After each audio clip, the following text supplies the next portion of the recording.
Yesterday, you also studied allusions that occur in the Raven. Let's take a second to review those. So an allusion is an indirect or passing reference, usually to another story. So in the Raven, one of our allusions is the bust of Pallas. Now, the bust of Pallas essentially is really just a statue of Athena, the goddess of wisdom. So once you identified what the allusion was, you were to ask yourself, how does this allusion add meaning to the text? So we see this phrase in this line, but with mien of lord or lady, perched above my chamber door, perched upon a bust of Pallas just above my chamber door, perched and sat, and nothing more. Because the Raven chooses to sit on something representing wisdom, so we know that Athena was the goddess of wisdom, we know that Poe wants us to question whether or not the Raven is wise. We have to question whether the bird is able to think and respond to the narrator's questions, or if it's just mimicking the one word. Your next allusion was night's Plutonian shore. Plutonian is a word that's referencing Pluto, the god of the underworld, the abode of the dead in Greek mythology. So whenever you hear this phrase, you're going to think of the underworld. Again, we were to ask ourselves, how did it add meaning to the text? So again, Plutonian is an allusion to the Roman god of the underworld. The adjective Plutonian is meant to make us think of all the scary things that one associates with the underworld: darkness, death, the afterlife, etc. So we see this twice in the poem. The first time is on line 47, and it says, "Ghastly, grim, and ancient raven, wandering from the nightly shore, tell me what thy lordly name is on the night's Plutonian shore." So this is the first time the phrase gets used. It associates the raven with the night, and since the speaker asks for the bird's lordly name, we almost feel like he could be the king of the night. So it's just giving him that supernatural feel already from the start. The next time that it occurs is in line 98. "Get thee back into the tempest and the night's Plutonian shore." The phrase used here gets echoed throughout the poem, and Poe does this a lot with all kinds of phrases. Where before the idea of the night was kind of intriguing to the speaker, now he just wants the bird gone. Since the narrator's all worked up now, we get a much stronger sense of how scary and threatening this Plutonian night really is.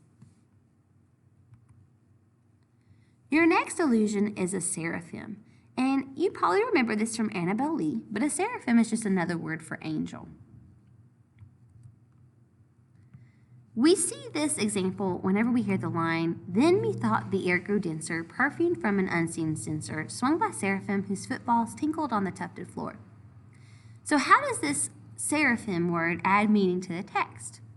So this creates a supernatural atmosphere in the poem by adding in the supernatural seraphim, but it also serves to show the impact of grief on the speaker's mind. Here the speaker is imagining that the air is filled with perfume from an invisible censer, a globe that holds burning incense. He imagines angels, which are the seraphim, swinging that censer, and he even hears their footsteps on the carpet. So again, we can see the impact of grief on the speaker's mind here. Now the next two allusions build on top of this allusion, so it's important that you understand what's happening here. He literally thinks that the air is filling with this perfume, and so our next allusion is the word nepenthe, and this is a drug of forgetfulness in Greek mythology. If you study the Odyssey next year in high school, you will see this word again.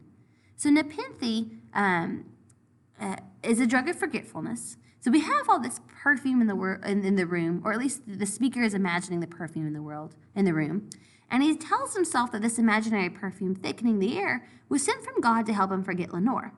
He compares this perfume to nepenthe, a mythological drink that was supposed to comfort grieving people. Here, he is literally asking if he will be able to forget Lenore and his grief. Of course, we know that the Raven says nevermore to this, so it sparks more questions from our speaker. He goes on to reference the balm of Gilead. The balm of Gilead was a rare perfume used medicinally that was mentioned in the Bible, named for the region of Gilead, where it was produced. So how does it add meaning to the poem? When the speaker asks if there is a balm in Gilead, it's a biblical reference, basically meaning, is there any hope for my future, a possibility of comfort, peace, etc. The balm in Gilead was supposed to be a perfume that could cure anything. If the perfume that he's feeling in this room with the angels isn't nepenthe, he wants to know if it could be this instead. So he's asking if he will ever feel better about his grief, even if he can't forget it. Your next allusion was Eden, or just an alternate spelling of the word Eden. So this is another word for the Garden of Eden, though Poe uses it to ask if Lenore has been accepted into heaven.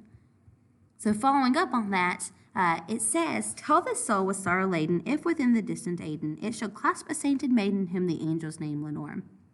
So he's literally asking here if he will see Lenore again in the afterlife. So hopefully, going back over those allusions will help you understand a little bit more about the raven.